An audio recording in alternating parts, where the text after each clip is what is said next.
Hello friends, welcome to our YouTube channel at Scholars Volcano. हम आपके लिए लेकर आए हैं भारतीय शिक्षा के इतिहास पर एक basic to advance lecture series, जो हर उस अभ्यर्थी के लिए लाभदायक होगी जो शिक्षक भर्ती परीक्षाओं की तैयारी कर रहे हैं या शिक्षक पात्रता परीक्षाओं की तैयारी में लगे हुए हैं। यह लेक्चर सीरीज बीएड और एमएड का कोर्स कर रहे विद्यार्थियों के लिए भी अति महत्वपूर्ण है। इसमें भारतीय शिक्षा के इतिहास को पूर्णतः गहराई से प्रस्तुत किया गया है। और अगर हम यूजीसी नेट की बात करें, शिक्षा शास्त्र में एनटीए नेट या यूजीसी नेट की तैयारी कर रहे विद्यार्थियों के लिए तो यह रामबाण है।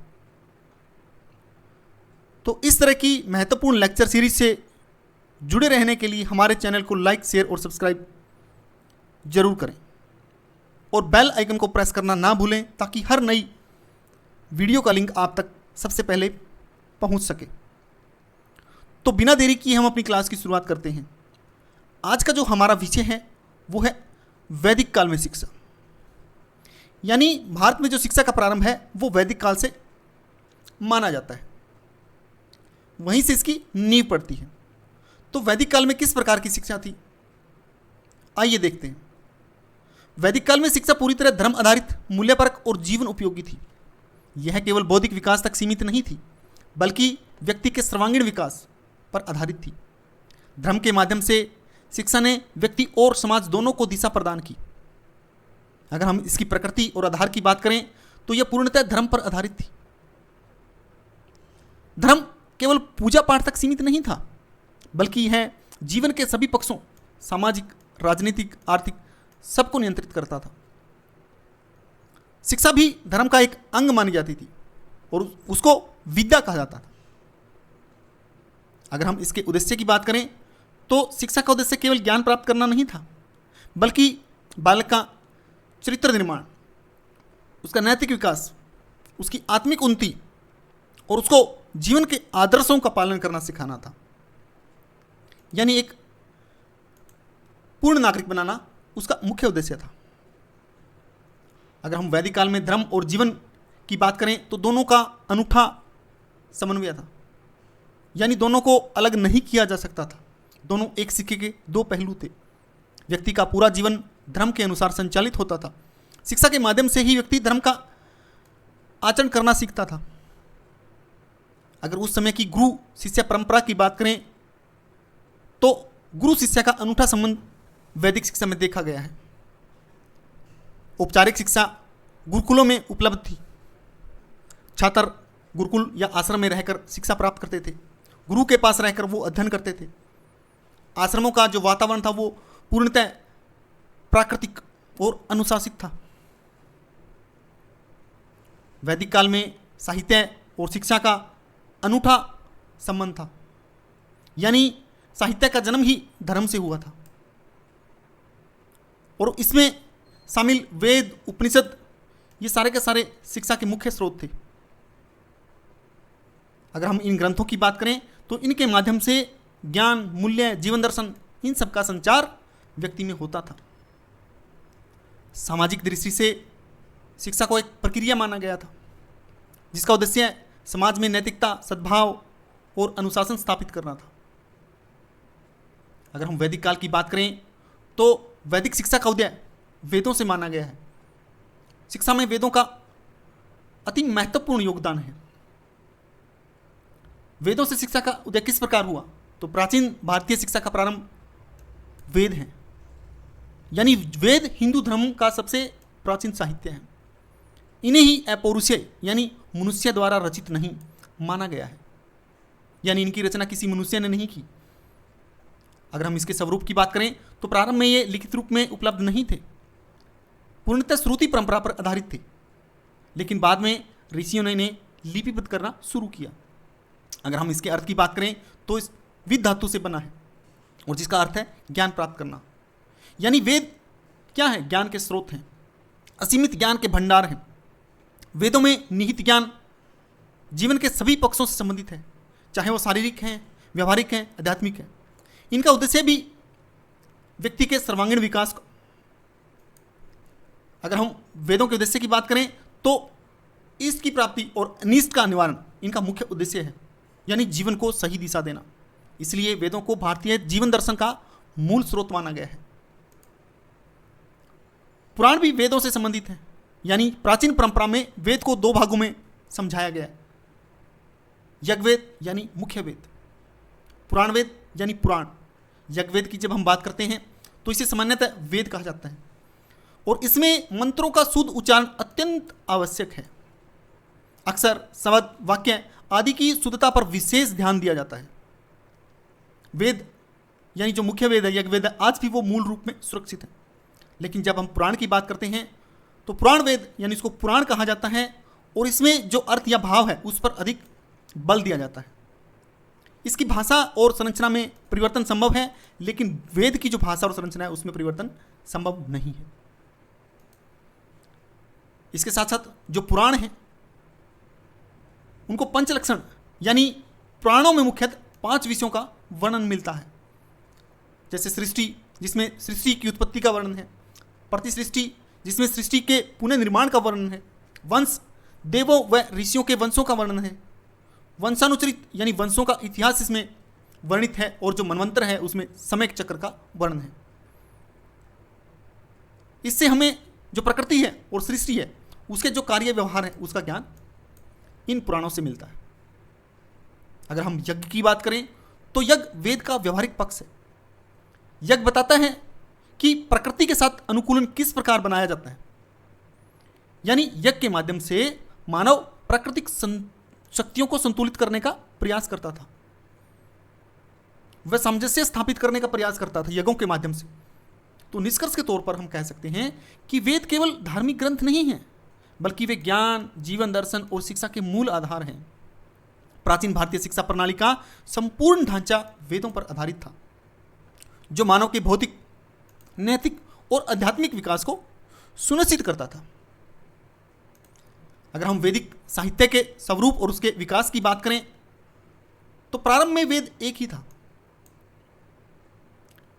लेकिन यह किसी एक व्यक्ति की रचना नहीं था, बल्कि विभिन्न ऋषियों द्वारा रचित यह मंत्रों और यज्ञ विधियों का एक संग्रह था। इसलिए वेद को सामूहिक ज्ञान का भंडार माना जाता है।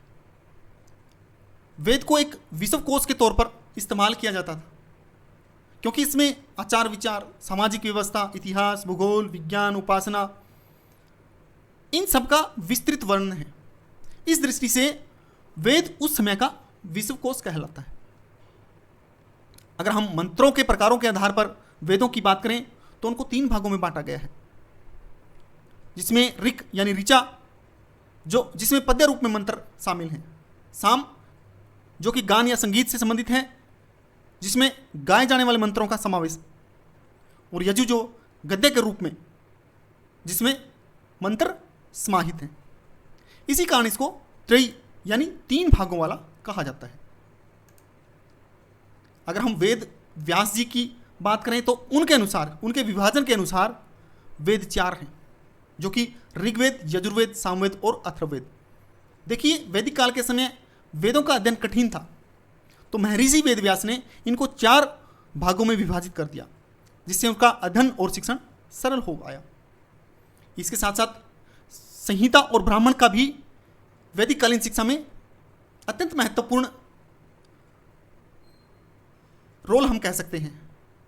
तो प्रत्येक वेद के 2 मुख्य भाग थे, यानी प्रत्येक वेद 2 मुख्य भागों में विभाजित था, जिसको संहिता और ब्राह्मण ग्रंथ कहा गया है। संहिता में मंत्रों का संग्रह और ज्ञान का जो मूल स्रोत है, और ब्राह्मण ग्रंथ मंत्रों की व्याख्या और यज्ञ व कर्मकांड का विवरण जिसमें है, वो ब्राह्मण ग्रंथ है। अगर हम वैदिक साहित्य के महत्व की बात करें तो वैदिक साहित्य जीवन दर्शन, समाज दर्शन और धर्म दर्शन का आधार है। यह मानव को उच्च जीवन जीने की प्रेरणा देता है, नैतिक व आध्यात्मिक उन्नति की ओर अग्रसर करता है। अगर निष्कर्ष के तौर पर देखें तो वेद केवल धार्मिक ग्रंथ नहीं, बल्कि प्राचीन भारतीय परंपरा का समग्र रूप है। इनमें संचित ज्ञान ने शिक्षा, समाज और संस्कृति को दिशा प्रदान की, मानव का मानव को सर्वांगीण विकास की प्रेरणा दी। इसके बाद बात आती है यज्ञ और वेदों में संबंध। देखिए, वेद का जो मुख्य विषय है वो यज्ञ है, वेदों का प्रमुख विषय। यज्ञ केवल कोई धार्मिक अनुष्ठान नहीं था, बल्कि प्राकृतिक संतुलन, सामाजिक कल्याण, आध्यात्मिक उन्नति का माध्यम वेद को माना जाता था। अगर यज्ञ के प्रमुख घटकों की बात करें तो यज्ञ संपन्न करने के लिए निम्न व्यक्तियों की आवश्यकता होती थी। यजमान कर्ता यानी यज्ञ करवाने वाला, यजमान की पत्नी, और 4 ऋत्विक जो मुख्यतः ब्राह्मण पुरोहित थे। इन सब की उपस्थिति यज्ञ को संपन्न करने के लिए अति आवश्यक थी। अगर हम इन 4 ऋत्विकों की बात करें, होत्री, उद्गात्री, अधर्व्यू और ब्रह्मा। होत्री देवताओं की स्तुति करता था, मंत्रों का पाठ करता था, जो कि ऋग्वेद से संबंधित है। उद्गात्री मंत्रों का गान संगीत के रूप में करता था, जो कि सामवेद से संबंधित है। अधर्व्यू यज्ञ की प्रक्रियाओं को संपन्न करता था, आहुति डालता था, यानी यह यज्ञ का प्रधान कार्य करता था। इसका संबंध यजुर्वेद से है।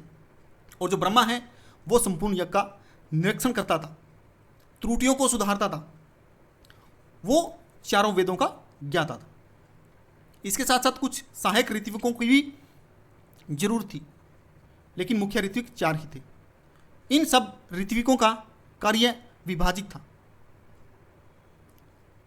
उसके बाद त्रयी और चतुर्वेदी की अवधारणा। अगर रचना के आधार पर वेद गद्य, पद्य और ज्ञान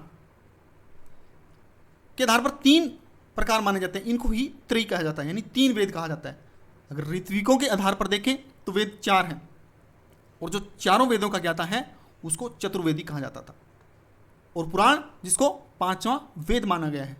परंपरा में पुराणों को पंचम वेद भी कहा जाता है। यह वेदों के ज्ञान को सरल रूप में प्रस्तुत करता है, यानी वेदों की जो भाषा है वो अत्यंत कठिन थी, लेकिन पुराणों ने उनको बिल्कुल सरल रूप में प्रस्तुत किया। तो निष्कर्ष के तौर पर हम कह सकते हैं कि वैदिक काल में शिक्षा केवल सैद्धांतिक नहीं बल्कि व्यवहारिक और कार्य आधारित थी। यज्ञ प्रणाली के माध्यम से वेदों का ज्ञान जीवन में लागू किया जाता था। इस प्रकार वैदिक प्रणाली धर्म, विज्ञान और व्यवहार का एक समन्वित रूप थी। अगर हम चारों वेदों की बात करें और वैदिक शिक्षा में उनके योगदान की बात करें, तो वैदिक साहित्य के जो 4 मुख्य वेद हैं, यानी ऋग्वेद, यजुर्वेद, सामवेद और अथर्ववेद। ऋग्वेद को आदि वेद कहा जाता था। यह मानवता का प्राचीनतम साहित्य है। इसमें विभिन्न ऋषियों द्वारा रचित सूक्त और मंत्र संकलित हैं। इसमें प्राचीन भारतीय समाज, संस्कृति और जीवन का संजीव चित्रण मिलता है। अगर हम सामवेद की बात करें तो यह मुख्यतः गायन पर आधारित है। मंत्रों को सहस्वर गाने की विधि बताता है। इसे वैदिक काल की संगीत पुस्तिका भी कहा जाता है।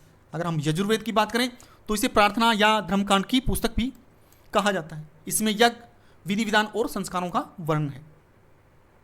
अगर अथर्ववेद की बात करें तो इसमें औषधि और जड़ी बूटियों का वर्णन है। इसे ही भारतीय चिकित्सा विज्ञान का प्रारंभिक आधार माना गया है। इसी से संबंधित कुछ अन्य विषय हैं, जैसे नक्षत्र विज्ञान, ग्रह विज्ञान, अर्थशास्त्र, राजनीति और दर्शन भी। उसके बाद बात आती है वैदिक साहित्य के अन्य अंग। वेदों के अतिरिक्त इसमें अन्य ग्रंथ भी शामिल हैं, जैसे ब्राह्मण ग्रंथ हैं, आरण्यक ग्रंथ हैं और उपनिषद हैं। ब्राह्मण ग्रंथ यानी यज्ञ और कर्मकांड का जिसमें विस्तृत वर्णन है। आरण्यक ग्रंथ यानी वन में अध्ययन हेतु ध्यान और चिंतन से संबंधित जो विषय है, वस्तु है, वो आरण्यक ग्रंथ में उपलब्ध है। उपनिषद की बात करें तो दार्शनिक व आध्यात्मिक ज्ञान के स्रोत हैं। आत्मा, ब्रह्मा और जीवन के रहस्यों की व्याख्या उपनिषदों में मिलती है। अगर हम वेद और भारतीय जीवन की बात करें तो वेद केवल धार्मिक ग्रंथ नहीं थे, बल्कि वो जीवन दर्शन है, यानी भारतीय समाज की परंपराएं, रीति रिवाज, संस्कार, इन सब पर वेदों का गहरा प्रभाव है। वेद का जो व्यवहारिक रूप है यज्ञ, यानी यज्ञ को वैज्ञानिक प्रक्रिया माना गया है, क्योंकि वो पूर्णतः प्रयोगशाला आधारित थी। क्योंकि यज्ञशाला को प्रयोगशाला माना गया है, ऋषि को वैज्ञानिक माना गया है, शिष्य को प्रशिक्षु माना गया है। तो इस आधार पर कह सकते हैं कि उस समय जो शिक्षा थी वो प्रयोगात्मक शिक्षा थी, लर्निंग बाय डूइंग थी। अगर हम शिक्षा की प्रकृति की बात करें तो वैदिक कालीन शिक्षा में प्रारंभिक शिक्षा अनौपचारिक थी, लेकिन वो धीरे धीरे गुरुकुल प्रणाली की तरफ विकसित होकर औपचारिक शिक्षा में बदल गई। निष्कर्ष के तौर पर हम कह सकते हैं कि वेद भारतीय शिक्षा के आदि स्रोत हैं। इनके माध्यम से विकसित शिक्षा प्रणाली वैज्ञानिक, व्यवहारिक और आध्यात्मिक तथा मूल्यपरक थी, जिसमें मानव जीवन के प्रत्येक पक्ष को प्रभावित किया है। इसके बाद बात आती है वैदिक काल की शिक्षा की विशेषताएं। देखिए, वैदिक काल में शिक्षा की जो व्यवस्था थी वो बहुआयामी, जीवनोपयोगी और मूल्यपरक थी। अगर इसकी विशेषताओं को हमें समझना है तो कुछ महत्वपूर्ण पॉइंट्स हैं के आधार पर हम इनको समझ सकते हैं, जिसमें पहला है वैदिक काल में शिक्षा का उद्देश्य। तो वैदिक काल में शिक्षा का उद्देश्य केवल ज्ञान अर्जन नहीं था, बल्कि मनुष्य को पूर्ण, संतुलित और आदर्श जीवन के लिए तैयार करना था। उस समय मानव जीवन को दो भागों में बांट कर देख सकते हैं, अलौकिक और परलौकिक, लौकिक और परलौकिक, या इसको लौकिक और अलौकिक। जो लौकिक है उसके लिए अपराविद्या थी और जो अलौकिक है उसके लिए पराविद्या थी। यानी पराविद्या में ब्रह्म ज्ञान, आत्मज्ञान और मोक्ष की प्राप्ति से संबंधित विषय वस्तु प्रस्तुत की जाती थी, और जो अपराविद्या है उसमें सामाजिक जीवन व्यवस्था, व्यवहारिक कौशल वो सिखाए जाते थे। यानी उस समय जो शिक्षा का अंतिम लक्ष्य था वो मोक्ष की प्राप्ति भी था और जीवन का संतुलन भी था। अगर हम इसके मुख्य उद्देश्यों की बात करें तो मुख्य उद्देश्य चरित्र निर्माण था, जो कि सबसे महत्वपूर्ण उद्देश्य था। शिक्षा के माध्यम से छात्रों में ब्रह्मचर्य, सदाचार, परोपकार, कर्तव्यनिष्ठा, गुरु और बड़ों का सम्मान, श्रम के प्रति आदत, इस प्रकार के जो संस्कार हैं वो विकसित किए जाते थे। यानी एक आदर्श व्यक्ति का निर्माण करना शिक्षा का उसमें मुख्य उद्देश्य था। इसके साथ साथ पवित्रता और धार्मिकता का विकास भी बालक में विकसित किया जाता था। यानी आत्मिक विकास पर विशेष बल था। मन और इंद्रियों पर नियंत्रण रखने का ज्ञान दिया जाता था। ईश्वर में आस्था और मोक्ष की प्राप्ति की भावना बालक में उत्पन्न की जाती थी। यानी आत्मा की शुद्धि और आध्यात्मिक उन्नति इनका मुख्य उद्देश्य था। व्यक्ति के सर्वांगीण विकास पर बल दिया जाता था।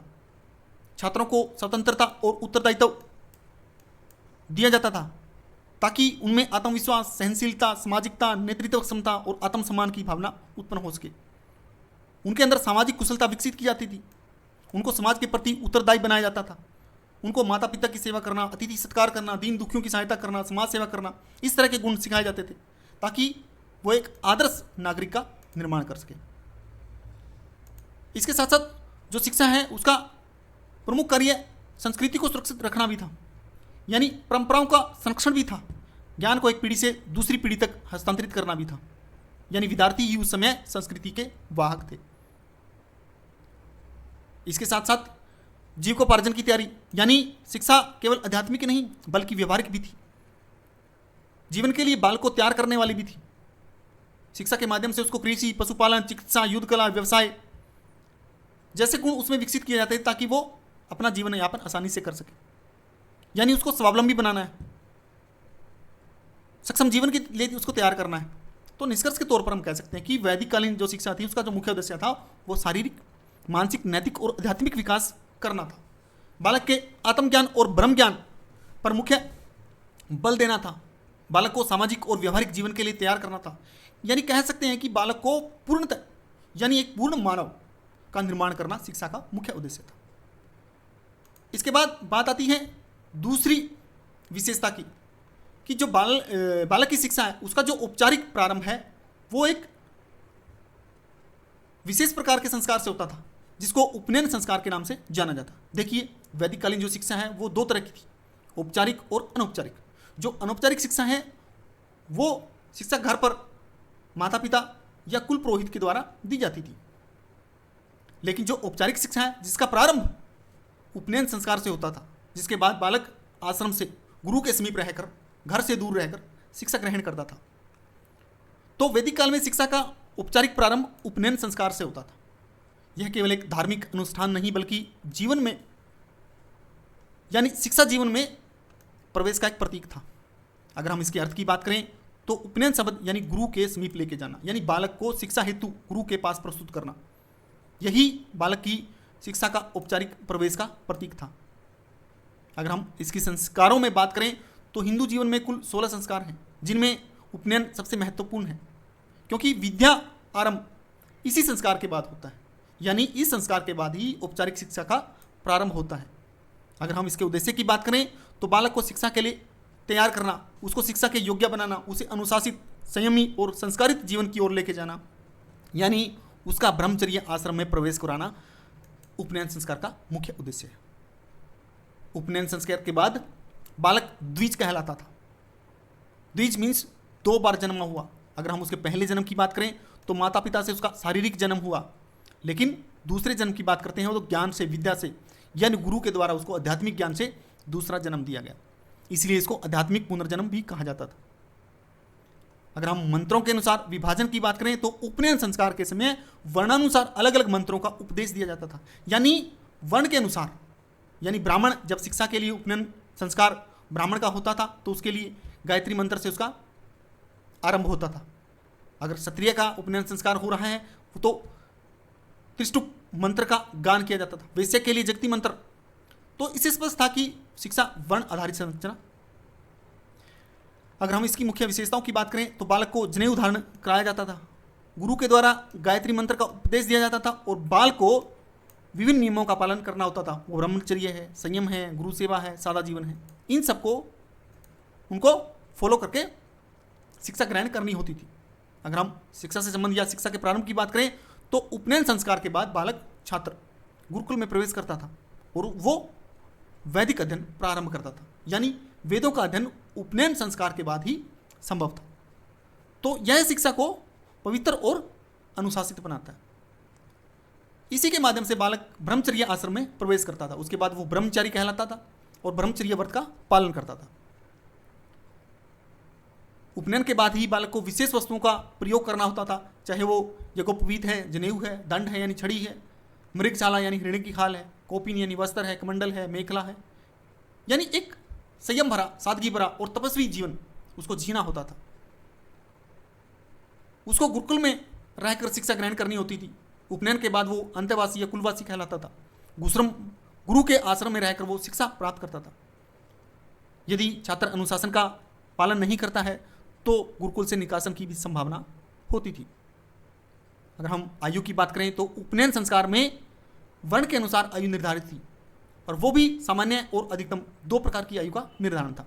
अगर हम ब्राह्मण की आयु की बात करें तो वो 8, क्षत्रिय के लिए 11 और वैश्य के लिए सामान्य आयु थी 12 वर्ष थी। ऋतुएं अलग अलग निर्धारित थी। अगर अधिकतम आयु की बात करें तो सामान्य आयु का दुगुना थी, यानी ब्राह्मण के लिए 16, क्षत्रिय के लिए 22 और वैश्य के लिए 24 वर्ष।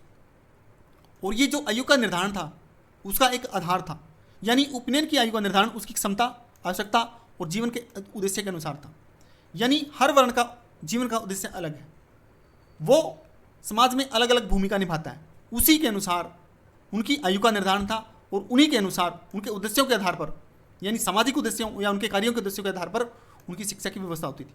ब्राह्मण का जीवन का जो लक्ष्य था वो ज्ञान और आध्यात्मिक उन्नति था, तो उसकी जो शिक्षा थी वो सबसे जल्दी यानी कम आयु में प्रारंभ हो जाती थी। क्षत्रिय का मुख्य जो जीवन लक्ष्य है वो शक्ति, वीरता, युद्ध कौशल, शौर्य जैसे कार्यों का प्रदर्शन था, तो इसलिए उसकी जो प्रवेश की आयु थी वो थोड़ी सी अधिक थी। और वैश्य का कार्य व्यापार करना, धन और सामाजिक समृद्धि से संबंधित था, इसलिए उसकी आयु सबसे अधिक रखी गई थी। उस समय शिक्षा अनिवार्य थी। द्विज यानी ब्राह्मण, क्षत्रिय, वैश्य के लिए उपनयन संस्कार अनिवार्य था। बिना उपनयन के वो वेदों का अध्ययन प्रारंभ नहीं कर सकते थे। ऐसा करने पर उनका सामाजिक बहिष्कार भी संभव था। तो अगर हम उपनयन के वास्तविक महत्व की बात करें तो उपनयन संस्कार वैदिक शिक्षा प्रणाली का प्रवेश द्वार यानी आधार स्तंभ था। यह केवल संस्कार नहीं बल्कि बालक के अनुशासित, संयमित और आदर्श जीवन की शुरुआत माना जाता था। इसके माध्यम से बालक के आत्मिक, मानसिक और नैतिक विकास के साथ साथ शिक्षा के प्रति समर्पण की भावना विकसित की जाती थी। यह संस्कार आयु, क्षमता और उद्देश्य के अनुसार शिक्षा के वैज्ञानिक निर्धारण और समाज में शिक्षा के उच्च स्थान का प्रतीक था। इस प्रकार उपनयन संस्कार में शिक्षा, संस्कार एवं जीवन दर्शन का अद्भुत समन्वय दिखाई देता है और वैदिक शिक्षा प्रणाली को संगठित, उद्देश्यपूर्ण और जीवन केंद्रित बनाता है। इसके बाद हम बात करते हैं वैदिक कालीन शिक्षा संस्थाओं की, कि वैदिक काल में जो शिक्षा संस्थाएं थी उनका जो स्वरूप था। प्रारंभिक शिक्षा की जब बात करते हैं तो अनौपचारिक शिक्षा घर पे प्रारंभ होती थी और जो औपचारिक शिक्षा है वो गुरुकुल में या आश्रम में होती थी। यानी जो प्रारंभिक शिक्षा है वो माता पिता या परिवार के जो शिक्षक हैं उनके द्वारा बालक को प्रदान की जाती थी। इसका जो प्रारंभ था वो विद्यारंभ संस्कार से होता था, जो कि लगभग 5 वर्ष की आयु में किया जाता था। इसकी प्रक्रिया में गणेश या सरस्वती की पूजा होती थी। पट्टी पर ओम या स्वास्तिक लिखकर अक्षर ज्ञान शुरू करवाया जाता था। घर पर ही बालक को भाषा, उच्चारण, शब्द ज्ञान, व्याकरण, प्रारंभिक गणित ये विषय सिखाए जाते थे ताकि उसको औपचारिक शिक्षा के लिए तैयार किया जा सके। अब जो मुख्य शिक्षा थी यानी औपचारिक शिक्षा वो गुरुकुल या आश्रम में होती थी। अगर हम इनके विभिन्न नामों की बात करें तो इनको गुरुकुल, आश्रम या आचार्य कुल भी कहा जाता था। उपनयन संस्कार के बाद ही वो गुरुकुल में निवास करता था। अंतेवासी कुलवासी कहलाता था। और जो गुरुकुल थे वो प्राय जंगलों में या प्राकृतिक शांत वातावरण में उपलब्ध थे। अगर हम गुरुकुल व्यवस्था में गुरु और गुरु पत्नी की भूमिका की बात करें तो गुरु शिक्षक और अभिभावक दोनों का कार्य करता था। वो छात्र के लिए भोजन, वस्त्र, शिक्षा की व्यवस्था करना गुरु का परम कर्तव्य था। और जो गुरु पत्नी थी वो माता के समान छात्रों का देखभाल करती थी। आश्रम जीवन अत्यंत सरल और अनुशासित था। छात्र समय कार्य करते थे, भोजन बनाना, आश्रम के कार्य, सेवा करना। तो शिक्षा श्रम, अनुशासन और साधना पर आधारित थी। अगर हम आश्रम व्यवस्था की बात करें तो वैदिक काल में 4 आश्रम बताए गए हैं। ब्रह्मचर्य यानी जो शिक्षा काल है, गृहस्थाश्रम, वानप्रस्थ और संन्यास। जो ब्रह्मचर्य आश्रम है वो शिक्षा का ही प्रमुख चरण है। अगर हम प्रमुख केंद्रों की बात करें, मिथिला, काशी, कांची, उज्जैन, प्रयाग और तंजौर उस समय के कुछ प्रसिद्ध शिक्षण संस्थान थे। निष्कर्ष के तौर पर हम कह सकते हैं वैदिक काल की जो शिक्षण संस्थाएं हैं घर से प्रारंभ होकर गुरुकुल तक विकसित थी, प्रकृति के बीच स्थित थी, अनुशासन, श्रम और अध्यात्म पर आधारित थी। इस प्रकार शिक्षा प्रणाली जीवन केंद्रित, अनुभवात्मक और मूल्यपरक थी। अगर हम वैदिक शिक्षा काल में छात्रगण की बात करें तो छात्र शिक्षा का केंद्र थे। उनका जीवन अनुशासन, साधना और ज्ञानार्जन पर आधारित था। उनको सदाचार, योग्यता के आधार पर प्रवेश मिलता था। केवल ज्ञान प्राप्ति के इच्छुक, निष्कपट और उत्साही छात्र ही प्रवेश पा पाते थे। अनुशासन का अत्यधिक महत्व था। अनुशासनहीनता पर गुरुकुल से निष्कासन संभव था। यानी शिक्षा अनुशासन और चरित्र निर्माण पर पूर्णतः आधारित थी। अगर अध्ययन की अवधि की बात करें तो सामान्यतः छात्र 12 वर्ष अध्ययन करता था, लेकिन गहन अध्ययन के लिए उसकी अवधि बढ़ भी सकती थी। प्रत्येक वेद के अध्ययन में लगभग 12 साल लगते थे। तो उसी के आधार पर शिक्षा के स्तर निर्धारित किए गए थे।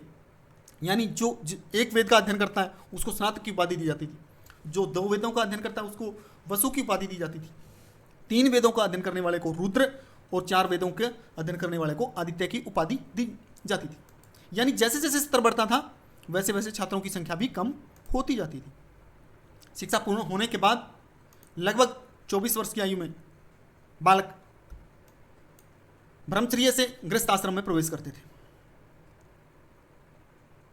अगर छात्र जीवन की विशेषताओं की बात करें तो वो पूर्ण शिक्षा काल में ब्रह्मचर्य का पालन करते थे। सादा जीवन, उच्च विचार, गुरु सेवा, आत्म संयम और परिश्रम, इस तरह के गुण उनमें विकसित थे। अगर निष्कर्ष के तौर पर हम देखें तो वैदिक काल में छात्र जीवन अत्यंत अनुशासित, उद्देश्यपूर्ण और तपस्वी था।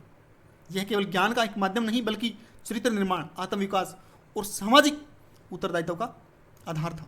इस प्रकार वैदिक शिक्षा में छात्र ज्ञानार्थी ही नहीं बल्कि आदर्श मानव बनने की प्रक्रिया के सहभागी होते थे। अगर हम वैदिक कालीन शिक्षा व्यवस्था में वेशभूषा की बात करें तो वेशभूषा निश्चित थी। वह सादगीपूर्ण और प्रतीकात्मक थी। वो केवल वस्त्र नहीं बल्कि अनुशासन, संयम और सामाजिक व्यवस्था के प्रतीक थे। वर्ण के अनुसार वेशभूषा निर्धारित थी। यानी ब्राह्मण, अगर हम अपर गारमेंट की बात करें, ऊपरी वस्त्र की बात करें, ब्राह्मण काले हिरण की खाल पहनता था। क्षत्रिय चित्तीदार हिरण की खाल का प्रयोग करते थे और वैश्य बकरे की खाल। अगर लोअर गारमेंट की बात करते हैं तो वो भी वर्ण आधारित थी। ब्राह्मण के लिए सन, क्षत्रिय के लिए रेशम और वैश्य के लिए ऊन। अगर मेखला की बात करें, ब्राह्मण मूंज, क्षत्रिय तांत और वैश्य सन।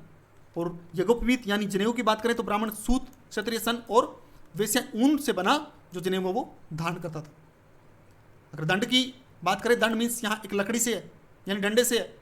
वो जो सामान्यतः पीपल की लकड़ी होती थी, लेकिन वर्ण के अनुसार उसकी ऊंचाई निर्धारित थी। ब्राह्मण सिर तक की जो लकड़ी वो रखता था, क्षत्रिय मस्तक तक की ऊंचाई की, और जो वैश्य है वो नाक तक की या कान तक की ऊंचाई की लकड़ी अपने साथ रखता था। बालों की साज सज्जा परिवार, क्षेत्र, गुरुकुल की परंपरा के अनुसार होती थी। यानी जो संपूर्ण वेशभूषा उसका उद्देश्य सादगी, संयम और अनुशासन था। तो निष्कर्ष के तौर पर हम कह सकते हैं कि वैदिक काल में छात्रों की वेशभूषा केवल बाहरी रूप नहीं थी, बल्कि सामाजिक व्यवस्था का प्रतीक थी, अनुशासित जीवन का एक संकेत थी, सादगी और तपस्वी जीवन का आदर्श थी। इस प्रकार वेशभूषा शिक्षा का एक महत्वपूर्ण अंग थी। अगर हम दिनचर्या यानी रूटीन की बात करें तो वैदिक काल में छात्र का जीवन अत्यंत अनुशासित, संयमित और श्रम प्रधान था। उसकी दिनचर्या केवल पढ़ाई तक सीमित नहीं थी, बल्कि शारीरिक, मानसिक और आध्यात्मिक विकास का भी समन्वय था। यानी प्रातःकालीन वो ब्रह्म मुहूर्त में उठते थे, उसके बाद नित्यक्रम करने के बाद वो संध्या या हवन करते थे, उसके बाद वेदों का अध्ययन, गुरु से ज्ञान ग्रहण करते थे, जिसका माध्यम श्रवण, मनन और स्मरण था। उसके अलावा वो लकड़ी से ग्रहण करना, भिक्षाटन करना, पशुपालन करना, इस तरह के कार्यों में वो हेल्प करते थे। अगर उस समय के जीवन की बात करें तो छात्र का जो जीवन था वो ब्रह्मचर्य, तप और दीक्षा यानी पूर्णतः संयमित जीवन था। छात्र का अपनी इंद्रियों पर पूर्णतः नियंत्रण था। उस समय अवकाश की भी व्यवस्था थी, यानी कुछ परिस्थितियों में शिक्षण कार्य बंद होते थे, जैसे कोई त्यौहार है, पर्व है, या वर्षा ऋतु है, आंधी तूफान है। तो इस आधार पर हम कह सकते हैं कि वैदिक कालीन जो शिक्षा थी उसमें दिनचर्या जो थी वो पूर्णतः अनुशासन आधारित थी, श्रम और सेवा से युक्त थी, आध्यात्मिकता से परिपूर्ण थी। यह दिनचर्या छात्रों को केवल विद्वान नहीं बल्कि संयमी, आत्मनिर्भर और आदर्श व्यक्तित्व वाला मानव बनाती थी। इसके बाद बात आती है वैदिक शिक्षा का पाठ्यक्रम। देखिए, वैदिक काल में जो पाठ्यक्रम था वो समन्वित था, इंटीग्रेटेड था, जीवन उपयोगी था, आध्यात्मिक दृष्टिकोण पर आधारित था। यानी इसमें ज्ञान को अलग अलग विषयों में बांटने की बजाय उनको एकाग्र और समग्र रूप से पढ़ाया जाता था। पाठ्यक्रम का जो स्वरूप था वो इंटीग्रेटेड था। प्रारंभ में विषयों की संख्या सीमित थी, बाद में उनका विस्तार हो गया। तो प्रारंभ में हमने देखा था कि विद्या लौकिक और अलौकिक दो प्रकार की है। तो उसी के अनुसार पराविद्या और अपराविद्या। पराविद्या आध्यात्मिक और विकास और मोक्ष प्राप्ति के लिए उपलब्ध थी, और जो अपराविद्या वो व्यवहारिक और सामाजिक जीवन की तैयारी के लिए उपलब्ध थी। उसी पर आधारित उनके जो विषय वो निर्धारित थे। यानी पराविद्या के लिए वेदों की व्याख्याएं, धर्म, दर्शन, नीति शास्त्र, आत्मा, जीवन, जीव और परमात्मा का ज्ञान, इस प्रकार के जो विषय हैं, यानी जो आत्मिक उन्नति के लिए लाभदायक है, वो विषय पराविद्या में पढ़ाए जाते थे।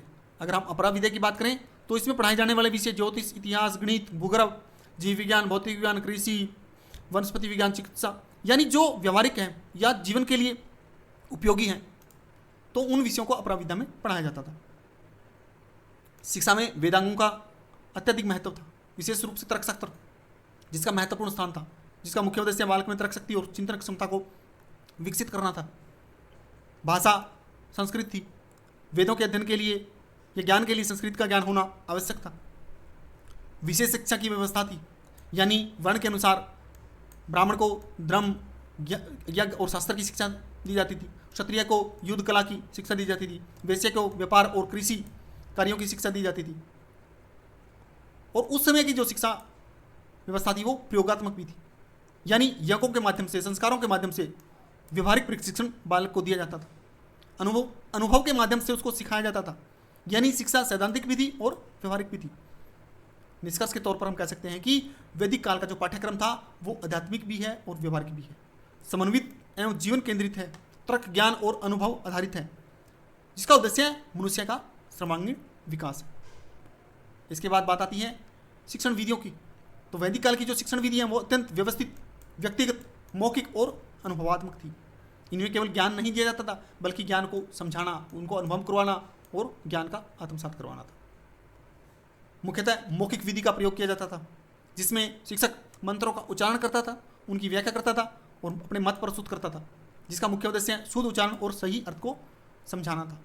शिक्षक का स्थान मुख्य था, जो मुख्यतः संस्कृत भाषा का इस्तेमाल करते हुए छात्रों का मार्गदर्शन करता था, एक दार्शनिक की भूमिका निभाता था और बालकों को प्रशिक्षित करता था।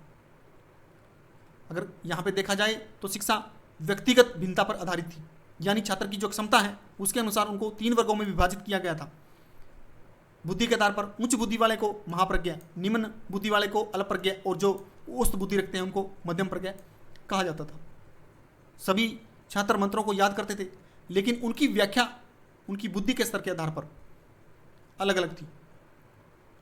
अगर मुख्य शिक्षण विधियों की बात करें तो प्रश्नोत्तर, कथा विधि, अन्योक्ति, व्याख्यान, वाद विवाद, क्रियात्मक विधि, इन सब विधियों का वैदिक शिक्षा में योगदान था।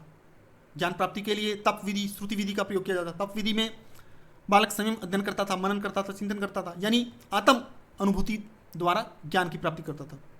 यानी इसको आप सेल्फ लर्निंग और डीप लर्निंग थिंकिंग भी कह सकते हैं। इसके बाद श्रुति विधि की अगर बात करते हैं तो गुरु से सुनकर ज्ञान प्राप्त करना, यानी लिसनिंग बेस्ड लर्निंग। अध्ययन की त्रिप्रक्रिया उपलब्ध थी, यानी बालक श्रवण करता था, मनन करता था, निधि ध्यानासन करता था, यानी सुनना, विचार करना, अनुभव या आत्मसात करना। इसी को अध्ययन की त्रिप्रक्रिया वैदिक काल में बताया गया है। अंतःप्रेरणा यानी ज्ञान की एक विधि जिसमें अंतर्भास या अंतःप्रेरणा भी थी। यह अचानक प्राप्त होने वाले ज्ञान की आत्मिक अनुभूति, यानी गहन चिंतन से ही सत्य का बोध होता है। अन्य अगर विधियों की बात करें तो शास्त्रार्थ, यानी जो उच्च स्तर के बालक हैं या फिर उच्च स्तर की शिक्षा की बात करें तो शास्त्रार्थ के रूप में होती थी, यानी छात्र और गुरु विचार विमर्श करते थे, तर्क वितर्क करते थे और ज्ञान का आदान प्रदान होता था, जो कि आज के सेमिनार और कॉन्फ्रेंस सिस्टम जैसा है। तो निष्कर्ष के तौर पर कह सकते हैं कि वैदिक काल की जो शिक्षण विधियां हैं वो मौखिक भी थी और अनुभवात्मक भी थी, व्यक्तिगत भिन्नता पर आधारित भी थी।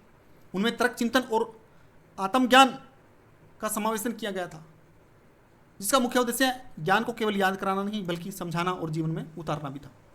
अगर हम परीक्षा प्रणाली की बात करें तो वैदिक काल में परीक्षा प्रणाली आज की तरह लिखित या औपचारिक नहीं थी, बल्कि निरंतर मूल्यांकन और व्यवहारिक प्रदर्शन पर आधारित थी। उस समय औपचारिक शिक्षा का अभाव था, यानी लिखित और वार्षिक परीक्षाएं नहीं होती थी।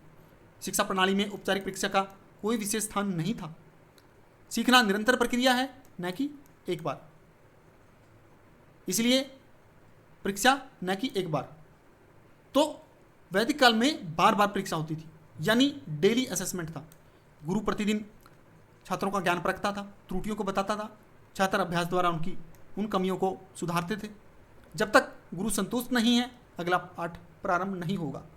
उस समय प्रगति आधारित शिक्षण था, यानी शिक्षा समय पर आधारित नहीं बल्कि योग्यता पर आधारित थी। यानी जब तक छात्र विषय को पूरी तरह समझ नहीं लेता था तब तक उसका विषय पूर्ण नहीं माना जाता था, यानी उसकी मास्टरी उसके ऊपर होना अति आवश्यक थी। उस समय शास्त्रार्थ यानी डिबेट एज एग्जामिनेशन था, यानी छात्रों को अपने ज्ञान का प्रमाण देना होता था। तो विद्वानों की सभाओं में, राज दरबारों में वो वाद विवाद करते थे। तो इस कारण उनमें तर्कशक्ति, आत्मविश्वास और अभिव्यक्ति कौशलों का विकास होता था। अगर हम परीक्षा की मुख्य विशेषताओं की बात करें तो मुख्यतः परीक्षाएं मौखिक थी, सतत थी, व्यवहारिक थी और व्यक्तिगत आधार पर थी। यानी इस प्रणाली में छात्रों को रटने की बजाय समझने पर बल दिया गया है। निष्कर्ष के तौर पर हम कह सकते हैं कि वैदिक काल की जो शिक्षा प्रणाली है वो परीक्षा विहीन होते हुए भी प्रभावी थी, निरंतर मूल्यांकन पर आधारित थी, ज्ञान के वास्तविक प्रयोग पर केंद्रित थी। यह प्रणाली छात्रों को केवल परीक्षार्थी ही नहीं बल्कि सच्चा ज्ञानवान भी बनाती। तो परीक्षा प्रणाली का वैदिक शिक्षा में अत्यधिक महत्व था। इसके बाद बात आती है गुरु शिष्य संबंध। यानी वैदिक काल में जो गुरु शिष्य संबंध है वो अत्यंत ही मधुर, आध्यात्मिक और पारिवारिक थे। वो केवल संबंध नहीं बल्कि जीवन मार्गदर्शक का संबंध था। यानी गुरु का वैदिक काल में ऊंचा स्थान था, उसको सम्मानित और श्रेष्ठ स्थान प्राप्त था। गुरु केवल शिक्षक नहीं बल्कि वो मार्गदर्शक, दार्शनिक और अभिभावक भी था। पूरी तरह से वो पारिवारिक वातावरण बालक को उपलब्ध करवाता था। गुरु माता पिता की तरह स्नेह, संरक्षण और पोषण देता था। यानी शिक्षा ज्ञान, प्रेम और अनुशासन पर आधारित थी। शिष्य भी गुरु के प्रति विनम्र, आज्ञाकारी और सेवाभावी थे। यानी वो गुरु की सेवा अपना सौभाग्य समझते थे। गुरु शिष्य संबंध अत्यंत मधुर थे।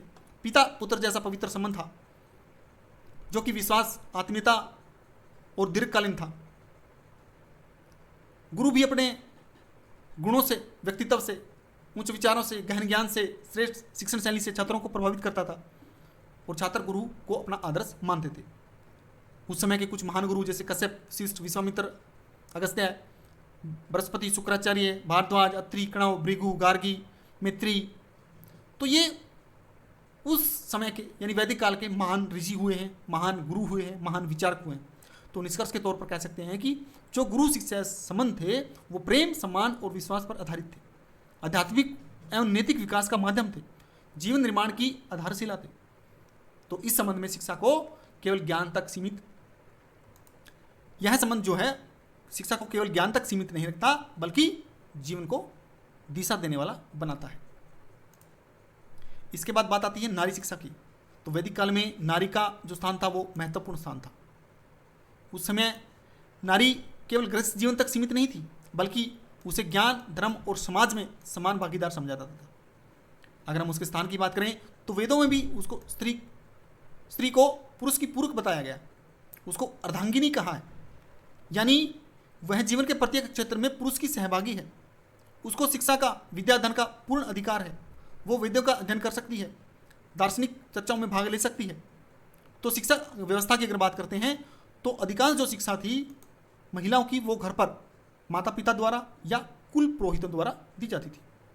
उस समय की कुछ विदुषी महिलाएं हैं जिन्होंने उच्च आदर्श प्रस्तुत किए, गार्गी, मैत्री, लोपामुद्रा, अपाला। ये महिलाएं शास्त्रार्थ करती थी, दर्शन और वेद ज्ञान में निपुण थी। अगर शिक्षा के स्वरूप की बात करें तो नारी शिक्षा धर्म आधारित, दार्शनिक थी, नैतिक भी थी, बौद्धिक विकास पर आधारित थी। निष्कर्ष के तौर पर हम कह सकते हैं कि वैदिक काल में नारी शिक्षा समान अधिकार पर आधारित थी। उच्च स्तर की बौद्धिक एवं आध्यात्मिक शिक्षा उपलब्ध थी।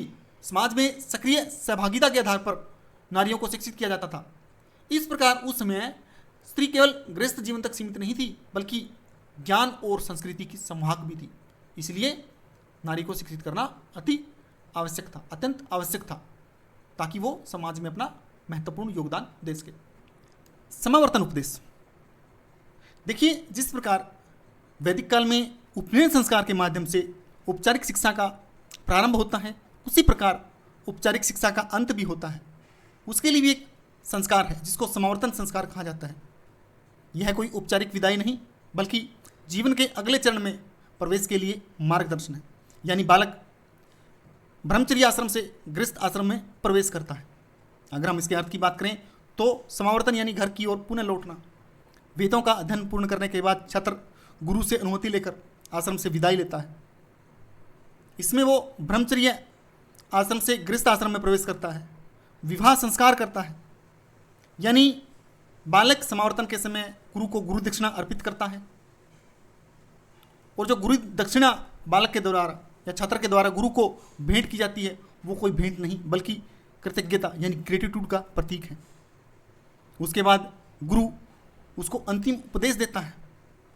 उसको गुरु के द्वारा जीवन के कर्तव्यों की शिक्षा दी जाती है।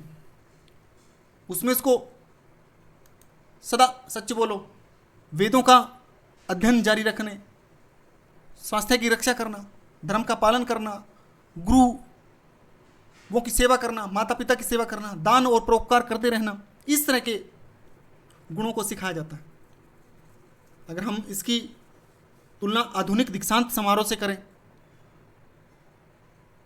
तो दोनों को समान रखा जा सकता है, लेकिन मुख्य अंतर जो वैदिक उपदेश है उसमें प्रेम, अनुभव और नैतिकता से वो परिपूर्ण है। लेकिन जो आधुनिक भाषण यानी आज के टाइम का जो कन्वोकेशन है उसमें अत्यधिक औपचारिकता है। अगर हम समावर्तन उपदेश की जीवन में महत्ता देखें तो आदर्श जीवन जीने की एक दिशा प्रदान करता है, सामाजिक और पारिवारिक कर्तव्यों के प्रति बालक को जागरूक करता है, नैतिक मूल्यों को सुदृढ़ करता है। निष्कर्ष के तौर पर हम कह सकते हैं कि समावर्तन उपदेश वैदिक शिक्षा का अंतिम लेकिन अत्यंत महत्वपूर्ण चरण है।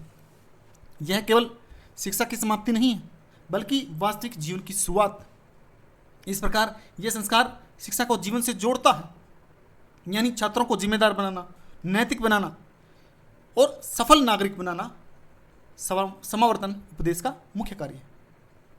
अगर हम इस समय दंड व्यवस्था की बात करें तो वैदिक काल में दंड व्यवस्था का जो स्वरूप था वो आधुनिक कठोर दंड प्रणाली से बिल्कुल भिन्न था।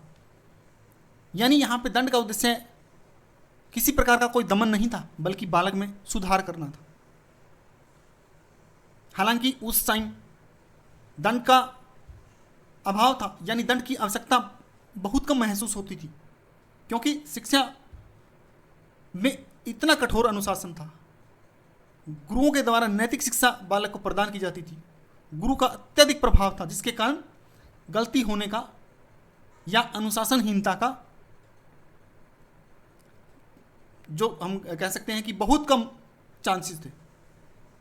लेकिन फिर भी अगर कोई किसी प्रकार की अनुशासनहीनता हो जाती तो उद्दालक वर्त यानी आवश्यकता पड़ने पर गुरु छात्र को उद्दालक वर्त का एक दंड देता था। उस समय जो शारीरिक दंड है वो पूर्णतः वर्जित था, यानी किसी प्रकार की कोई हिंसा है या बल प्रयोग है वो उचित नहीं था। अगर हम उद्दालक वर्त की बात करें तो ये सिर्फ आत्मशुद्धि के लिए था, यानी इसको आत्मशुद्धि का माध्यम कह सकते हैं। इसकी पूरी की पूरी प्रक्रिया थी जो 3 माह तक बालक नियंत्रित आहार के माध्यम से अपने शरीर और मन को दोनों को शुद्ध करता था और अपनी इंद्रियों पर वो नियंत्रण पाता था। यहाँ पर इस दंड का मुख्य उद्देश्य आत्म संयम विकसित करना था, त्रुटियों में सुधार करना था, इंद्रियों पर नियंत्रण स्थापित करना था। यानी दंड क्या था? आत्मिक विकास का साधन था। तो निष्कर्ष के तौर पर हम कह सकते हैं कि जो दंड व्यवस्था थी वो सुधारात्मक थी, आत्म नियंत्रण पर आधारित थी, अहिंसात्मक थी, जिसका मुख्य उद्देश्य छात्र को अनुशासित करना, संयमी बनाना और आत्म नियंत्रित बनाना था। अगर हम उस समय की वित्त व्यवस्था की बात करें तो वैदिक काल में शिक्षा की वित्त व्यवस्था अत्यंत सरल थी, सामुदायिक थी और निस्वार्थ सेवा पर आधारित थी, जो कि आधुनिक शुल्क आधारित शिक्षा प्रणाली से बिल्कुल भिन्न थी। यानी वैदिक काल शिक्षा में गुरु केंद्रित शिक्षा व्यवस्था थी। शिक्षा का केंद्र गुरु था। गुरु निस्वार्थ भाव से शिक्षा देता था। वो ही निस्वार्थ भाव से छात्रों की आवश्यकताओं को भोजन, वस्त्र, आवास उन सब की पूर्ति करता था। यानी शिक्षा उस समय सेवा, त्याग और आदर्श जीवन का एक अनूठा संगम थी। उस समय शिक्षा पूर्णतः निःशुल्क थी, यानी छात्रों से किसी प्रकार का कोई शुल्क नहीं लिया जाता था।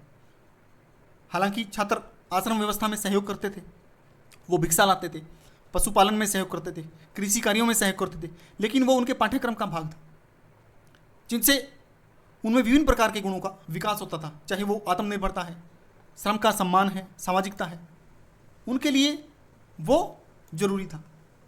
अगर हम उस समय के आय के स्रोतों की बात करें तो गुरु का जो समय का योगदान था, यानी गुरु के पास अपने कुछ निजी संसाधन थे जिनका प्रयोग वो शिक्षा व्यवस्था में करता था।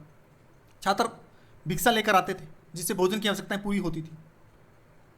बालक शिक्षा पूर्ण होने पर गुरु को भेंट देते थे या गुरु दक्षिणा देते थे, जिसका उपयोग गुरु बालकों की शिक्षा में करते थे। सामान्य जनता, धनी लोग, व्यापारी, राजा, ये सब दान और उपहार देते थे। इसके साथ साथ आश्रम अपनी खुद की कृषि और जो पशुपालन है उससे भी उसकी आय होती थी, यानी आश्रम समय भी उत्पादन करता था, यानी वो आत्मनिर्भर था। तो उस समय जो खर्च था वो अत्यंत सीमित था। भोजन, वस्त्र और सिर्फ आश्रम, यानी जीवन शैली अत्यंत होने के कारण इतना सीमित खर्च था। तो निष्कर्ष के तौर पर हम कह सकते हैं कि वैदिक कालीन जो वित्त व्यवस्था थी वो पूर्णतः निस्वार्थ सेवा पर आधारित थी। सामुदायिक सहयोग था, आश्रम आत्मनिर्भर थे, उनकी जो जीवन शैली थी वो अत्यंत सादगीपूर्ण थी। तो इस प्रकार हम कह सकते हैं कि शिक्षा प्रणाली व्यापार नहीं बल्कि समाज सेवा का माध्यम थी। अब तक हमने देखी कि वैदिक कालीन शिक्षा की विशेषताएं क्या क्या हैं, लेकिन इन विशेषताओं के साथ साथ इसमें बहुत सारी कमियां भी थी। प्रारंभ में जो वैदिक शिक्षा प्रणाली है वो अत्यंत प्रभावी थी, वो आदर्श प्रस्तुत करती थी, लेकिन धीरे धीरे उसमें कुछ कमियां विकसित होती गई, जिसके कारण यह प्रणाली धीरे धीरे अपनी व्यापक उपयोगिता खोने लगी। अगर इसके विभिन्न कमियों की हम बात करें तो शिक्षा पर विशेष वर्ग का आधिपत्य होना, यानी धीरे धीरे शिक्षा पर ब्राह्मणों का जो नियंत्रण था वो बढ़ता गया, जिसके कारण शिक्षा सभी के लिए सुलभ नहीं हो पा रही थी। शूद्र और निम्न वर्ग को इससे वंचित रखा जाता था। इसके साथ साथ रूढ़िवादिता का बढ़ना, यानी शिक्षा प्रणाली में नवीन विचारों या परिवर्तनों को स्वीकार करने की कमी, जिसके कारण शिक्षा रूढ़िवादी और परंपरागत होती गई। विषय विस्तार की कमी, प्रारंभ में विषय सीमित थे, लेकिन बदलती सामाजिक आवश्यकताओं के अनुसार शिक्षा व्यवस्था को भी बदलना जरूरी था, उसके विषयों को, उनके विषय विस्तार को भी बदलना जरूरी था। लेकिन विज्ञान, तकनीकी और व्यवहारिक विषयों के अपर्याप्त कमी के कारण शिक्षा का पूर्ण विकास नहीं हो पाया। एक अन्य कमी शिक्षा में अत्यधिक धार्मिकता का होना, यानी धर्म और कर्मकांड आधारित शिक्षा थी, जो कि व्यवहारिक और वैज्ञानिक दृष्टिकोण से पूर्णतः अलग थी। शिक्षा पद्धतियों का मौखिक होना, जिसके कारण जो सामग्री है या फिर जो ज्ञान का संरक्षण हम कह सकते हैं कठिन था, क्योंकि लिखित सामग्री के अभाव के कारण ज्ञान को संरक्षित करना कठिन है। उसमें त्रुटियों की संभावना अधिक होती है। श्रुति के कारण क्या था कि ज्ञान एक पर्सन से दूसरे पर्सन में ट्रांसफ़र होता था, जिसमें कुछ त्रुटियां होने के कारण उस ज्ञान की गुणवत्ता में कमी आती थी, जिसके कारण पूरी शिक्षा व्यवस्था प्रभावित होती थी। इसके साथ साथ जो स्त्री शिक्षा थी, आरंभ में स्त्रियों को शिक्षा का अधिकार था, लेकिन बाद में नारी शिक्षा की उपेक्षा की जाने लगी, नारी की शिक्षा में कमी देखी जाने लगी। इसका एक और अन्य कारण था कठोर सामाजिक व्यवस्था। वैदिक जो प्रणाली थी वो वर्ण आधारित थी, यानी यहाँ पर मुख्य सिर्फ 3 वर्णों को ही शिक्षा का अधिकार था, चौथे वर्ण को शिक्षा का अधिकार नहीं था। तो इसलिए शिक्षा में असमानता का अभाव था, अवसरों की असमानता थी। जो शिक्षा प्रणाली थी वो पूर्णतः व्यक्तिनिष्ठ थी, यानी वो पूर्णतः गुरु पर निर्भर थी। उसका कोई इवेल्युएशन नहीं था, उसकी कोई असेसमेंट नहीं थी, उसका कोई स्टैंडर्डाइजेशन नहीं था, जिसके कारण शिक्षा की जो गुणवत्ता है वो प्रभावित हुई। इसके साथ साथ जो व्यवसायिक शिक्षा है उसको भी सीमित रखा गया। हालांकि कुछ व्यवहारिक विषय शामिल थे, लेकिन आधुनिक दौर के कारण आवश्यकताएं जो बदलती थी, उन बदलती आवश्यकताओं के अनुसार तकनीकी का अभाव था। उस कारण शिक्षा की गुणवत्ता में गिरावट देखी गई। इसके बाद शिक्षा का जो प्रसार था वो उस स्तर का नहीं हो पाया जिस स्तर का होना चाहिए, यानी गुरुकुल छोटे और सीमित संख्या में थे। वो शिक्षा के सार्वभौमिक प्रसार को पूर्ण नहीं कर पाए, जिससे जो वैदिक शिक्षा प्रणाली है वो सिमट कर रह गई। तो निष्कर्ष के तौर पर हम कह सकते हैं कि वैदिक शिक्षा प्रणाली अपनी मूल अवस्था में अत्यंत उत्कृष्ट थी, लेकिन धीरे धीरे सामाजिक असमानता, रूढ़िवादिता, सीमित पहुंच के कारण वो धीरे धीरे उसमें अनेकों प्रकार की कमियां उत्पन्न होती गई, जिसका कारण यह था कि यह प्रणाली बदलते समय के साथ पूर्ण रूप से अनुकूलन स्थापित नहीं कर पाई, यानी समय के साथ यह उपयोगी नहीं रही। तो इस कारण अन्य शिक्षण या जो अन्य शिक्षा व्यवस्थाएं हैं वो धीरे धीरे स्थापित होना शुरू हुई। वैदिक कालीन शिक्षा की वर्तमान शिक्षा प्रणाली में उपादेयता। देखिए, वैदिक कालीन शिक्षा की बहुत सारी विशेषताएं जो आज की शिक्षा के लिए उपयोगी सिद्ध हो सकती है। हालांकि आधुनिक शिक्षा प्रणाली संरचना में अलग है, लेकिन जो उसके मूल संकट हैं उनका समाधान वैदिक शिक्षा के आदर्शों में छिपा हुआ है। वैदिक शिक्षा मूल्यपरक शिक्षा थी। इसमें श्रद्धा, भक्ति, सेवा, आदर जैसे गुणों को बालक में विकसित किया जाता था। सत्य, अहिंसा, नैतिकता पर विशेष बल था, जिनका आज की शिक्षा में प्रयोग करके अनुशासनहीनता, छात्रों में फैल रहे असंतोष जैसी समस्याओं का निदान किया जा सकता है। वैदिक शिक्षा आत्म अनुशासन और चरित्र निर्माण पर बल देती थी, यानी वैदिक शिक्षा का मूल आधार आत्म संयम, ब्रह्मचर्य, सादा जीवन और उच्च विचार था, जो कि आज की आधुनिक शिक्षा में इसको अपनाने से व्यक्तित्व विकास या नैतिक नेतृत्व को बढ़ावा दिया जा सकता है, या उसमें यह अपना योगदान दे सकती है। इसके बाद बात करें तो उस समय के जो गुरु शिक्षक या जो गुरु शिष्य संबंध थे वो अत्यंत ही मधुर थे। उस समय शिक्षक जो सिर्फ पढ़ाता ही नहीं था बल्कि बालक का मार्गदर्शन भी करता था। अगर आज की शिक्षा में इसकी उपादेयता देखें तो मेंटरशिप, यानी व्यक्तिगत मार्गदर्शन के आधार पर उसको लागू करके बालक की जो लर्निंग है उसको एनरिच किया जा सकता है, यानी उसके विकास में वो महत्वपूर्ण योगदान दे सकती है। अगर हम होलिस्टिक डेवलपमेंट की बात करते हैं तो वैदिक शिक्षा में शारीरिक, मानसिक, सामाजिक और आध्यात्मिक सब प्रकार के पक्षों पर ध्यान देते हुए एक संपूर्ण व्यक्तित्व का निर्माण किया जाता था, जो आज के संदर्भ में योग, ध्यान, खेल, कला, नैतिक शिक्षा इन सबको शामिल करके संभव है।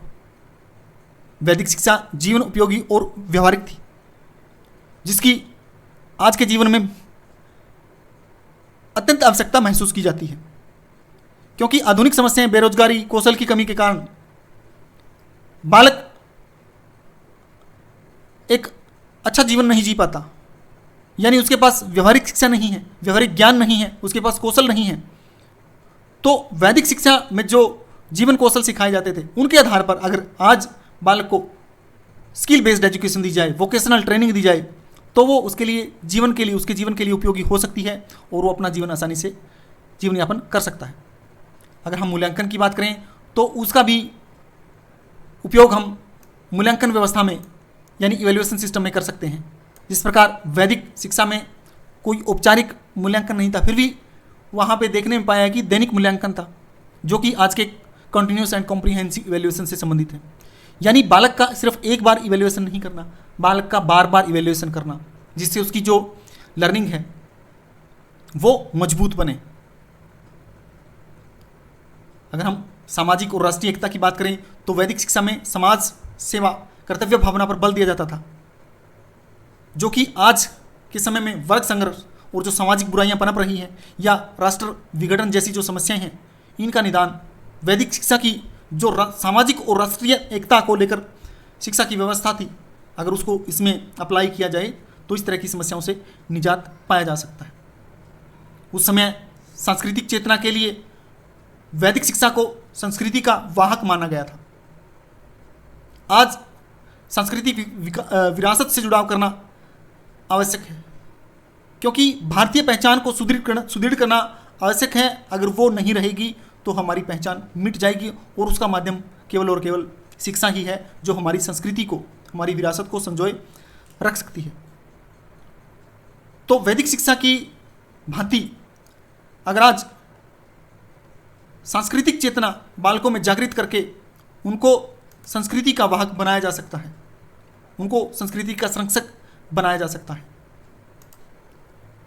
इसके बाद बात करते हैं कि जीवन से संबंध, यानी शिक्षा है जो वैदिक कालीन शिक्षा थी वो जीवन केंद्रित थी, लेकिन आज की हम शिक्षा की बात करते हैं तो जीवन से वो कटती जा रही है, यानी वो व्यवहार परक नहीं है।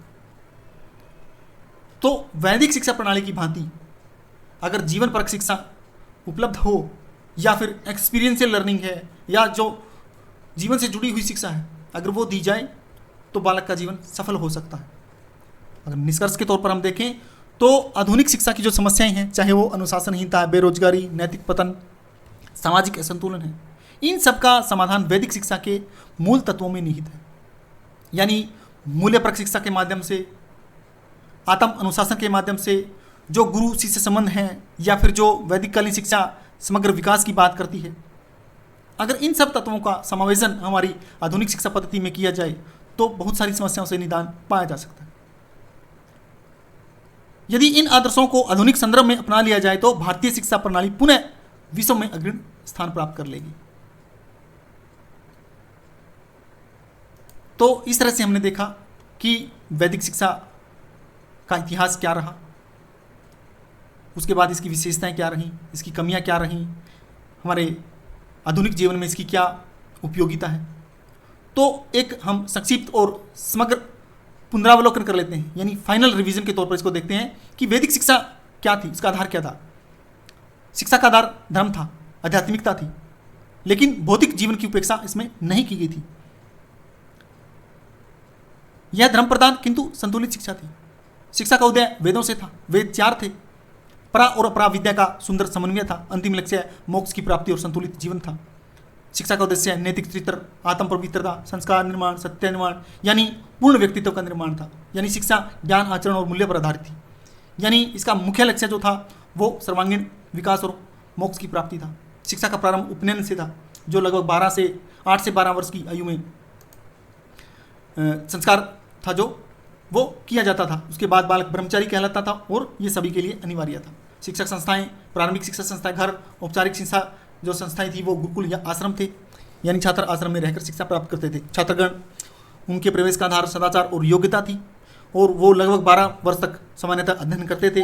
अनुशासन कठोर था, वेशभूषा निश्चित थी और सब वर्णों के लिए भिन्न भिन्न थी। दिनचर्या कठिन थी और ब्रह्म मुहूर्त में उठना, हवन संध्या करना, अध्ययन करना, उसके बाद भिक्षा, पशुपालन, श्रम, यानी शिक्षा, ज्ञान, श्रम और अनुशासन का अनूठा संगम थी। पाठ्यक्रम की बात करें तो प्राविद्या और अपराविद्या दोनों के लिए विषयों का समावेशन इसमें किया गया था। माध्यम संस्कृत थी। शिक्षण विधियों की बात करते हैं तो मौखिक, प्रश्नोत्तरी, वाद विवाद विधि, तप और श्रुति विधि और व्यक्तिगत भिन्नता पर आधारित शिक्षा की व्यवस्था थी। शिक्षा प्रणाली यानी कोई औपचारिक परीक्षा नहीं थी, केवल सतत मूल्यांकन था। शास्त्रार्थ के माध्यम से ज्ञान का परीक्षण किया जाता था। गुरु शिष्य संबंध अत्यंत मधुर थे, घनिष्ठ थे, स्नेहपूर्ण थे, पारिवारिक थे। गुरु छात्रों पर व्यक्तिगत ध्यान देता था। गुरु पिता के समान और छात्र गुरु को आदर्श और मार्गदर्शक मानते थे। छात्र आज्ञाकारी और सेवाभावी थे। 3 ऋणों की इसमें अवधारणा को शामिल किया गया था, यानी वैदिक जीवन में 3 ऋण होते हैं, गुरु ऋण, देव ऋण और पितृ ऋण। गुरु ऋण ब्रह्मचर्य और अध्ययन से चुकाया जा सकता है, देव ऋण यज्ञ द्वारा और जो पितृ ऋण है वो संतान उत्पत्ति द्वारा। शिक्षा इन तीनों ऋणों से उऋण होने का माध्यम थी। नारी शिक्षा, प्रारंभ में नारी को शिक्षा का अधिकार था, लेकिन बाद में नारी शिक्षा में गिरावट देखी गई। शिक्षा का जो समापन था वो समावर्तन उपदेश के माध्यम से होता था, जिसमें जीवन के कर्तव्यों की शिक्षा दी जाती थी। दंड व्यवस्था न के बराबर थी, सिर्फ उदालक वर्ग का इस्तेमाल आत्म शुद्धि के लिए किया जाता था। वित्त व्यवस्था यानी वैदिक शिक्षा निःशुल्क थी। आय के स्रोत भिक्षा, गुरु दक्षिणा, दान और कृषि व पशुपालन थे। इसमें बहुत सारी कमियां भी थी। धर्म का अत्यधिक प्रभाव स्त्री व शूद्र की शिक्षा की अपेक्षा करेगी। उसके बाद जन सामान्य से शिक्षा दूर रही। लोक भाषाओं की इसमें उपेक्षा की गई। विचार स्वतंत्रता का इसमें अभाव देखा गया। अगर हमें आधुनिक समय में इसकी उपादेयता की बात करें तो मूल्यपरक शिक्षा, अनुशासन एवं आत्मसंयम या गुरु छात्र के सशक्त संबंध या सतत मूल्यांकन, जीवन उपयोगी शिक्षा या समावर्तन उपदेश की बात करें तो ये आज की जो आधुनिक शिक्षा प्रणाली है उसके लिए भी अति उपयोगी है। तो अंतिम निष्कर्ष यही है कि वैदिक शिक्षा प्रणाली आदर्श, मूल्यपरक और जीवन केंद्रित थी। इसकी अनेक विशेषताएं आज भी प्रासंगिक हैं। यदि इन्हें आधुनिक शिक्षा में समाहित किया जाए तो भारतीय शिक्षा प्रणाली अधिक प्रभावी, नैतिक और समग्र बन सकती है। तो ये था हमारा आज का टॉपिक, यानी वैदिक कालीन शिक्षा, जो कि भारत में शिक्षा के इतिहास की जो ये basic to advance lecture series है उसका पहला पार्ट। आशा है कि आपको क्लास पसंद आई होगी और हम उम्मीद करते हैं कि आपने हमारा चैनल लाइक, शेयर और सब्सक्राइब कर लिया होगा। फिर भी अगर आपने हमारे चैनल को लाइक, शेयर, सब्सक्राइब नहीं किया है तो आप हमारे चैनल को लाइक, शेयर, सब्सक्राइब करें और बेल आइकन को प्रेस करना ना भूलें, ताकि अगली इसी प्रकार की महत्वपूर्ण क्लास का नोटिफिकेशन सबसे पहले आप तक पहुंच सके। तो इन्हीं शब्दों के साथ आप सबका धन्यवाद।